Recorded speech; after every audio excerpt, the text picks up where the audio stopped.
China just made a move that tells us something important about where AI may be heading next.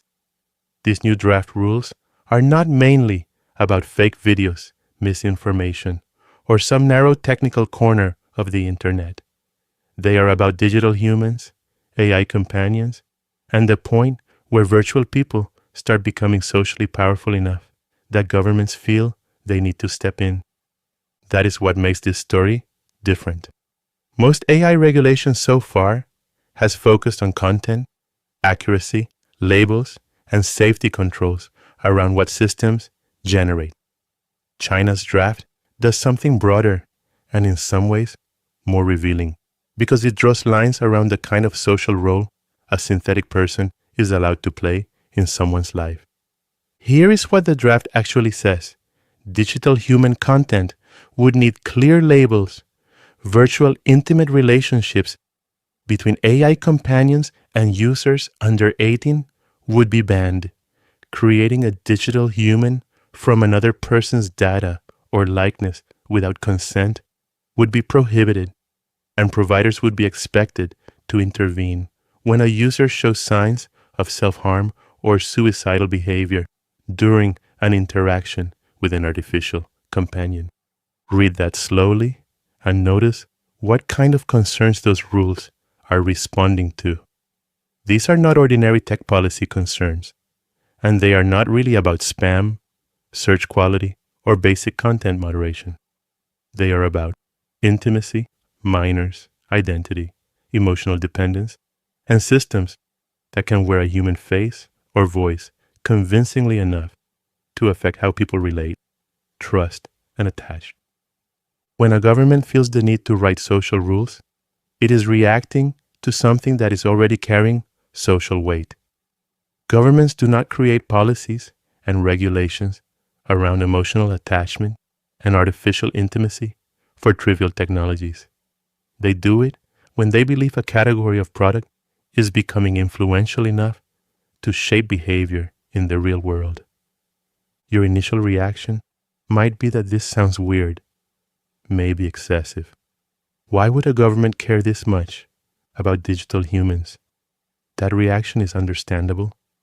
Most people still see AI as another computer tool, but that is exactly the point.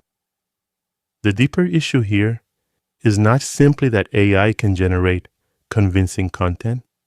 The deeper issue is that digital humans and AI companions are starting to move beyond content and into something more psychologically sticky, more emotional, and more socially influential than normal software. Think about what that means in practice. A companion that is always available, always responsive, calibrated to make you feel understood, and designed to keep you engaged is not just another product in the usual sense. It behaves more like a social presence, and when something starts functioning like a social presence, it carries influence over mood, attention, attachment, and behavior in ways that are much harder to dismiss. That is why the child-specific part of the draft matters so much. China is not just saying children should not see unlabeled synthetic content. It is saying AI companions should not be allowed to simulate intimate relationships with minors, which suggests the concern is not only deception, but dependence.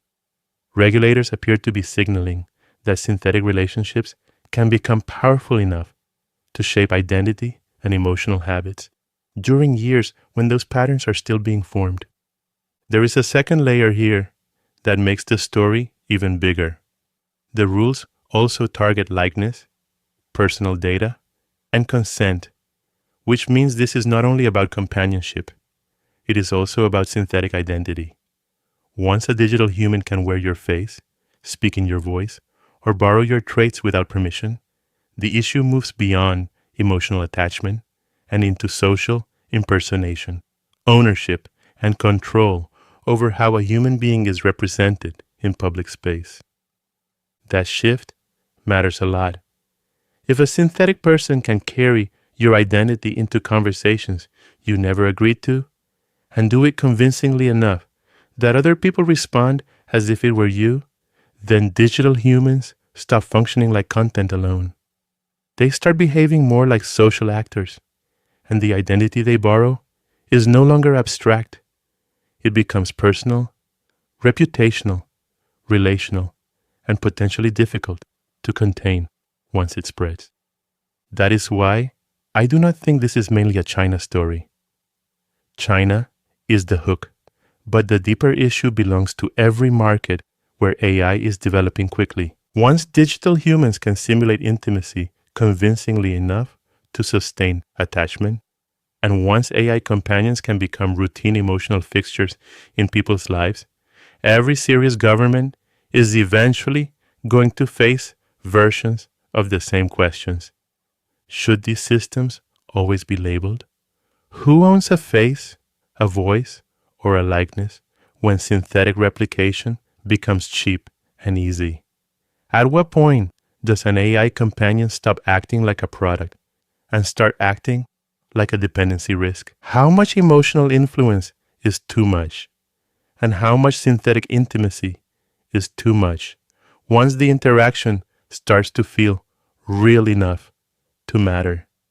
Those are not distant questions waiting for some science fiction future to arrive. They are questions created by products that already exist. China happens to be the first government drawing this line. But the pressure underneath global governments is much broader. Today's biggest debates on AI focus on intelligence itself, on what systems can generate, automate, replace, or decide. This story suggests the next major fight may be about something else entirely. It may be about identity, because once synthetic people become believable enough to occupy social space, the key question is no longer just what they can produce. The question becomes who they are allowed to be. That is a very different kind of threshold. It means the important shift is not merely that AI can now generate convincing digital people, because that capability has been building for a while. The important shift is that those digital people are becoming socially meaningful enough that governments feel they need boundaries around what they are allowed to do, who they are allowed to form relationships with, and whose identity they are allowed to wear. China just drew one of those lines, and it almost certainly will not be the last. The territory being bounded is not small because it sits right where AI stops feeling like a tool and starts feeling like something people can bond with, trust, depend on, or confuse with a real person. That is why this story matters more than it looks like at first. If this episode helped you see the story more clearly, subscribe to Sentient Minds and stay with the channel as we keep tracking where these shifts are heading. At what point does an AI companion stop being a product and become something else entirely? Please let me know in the comments.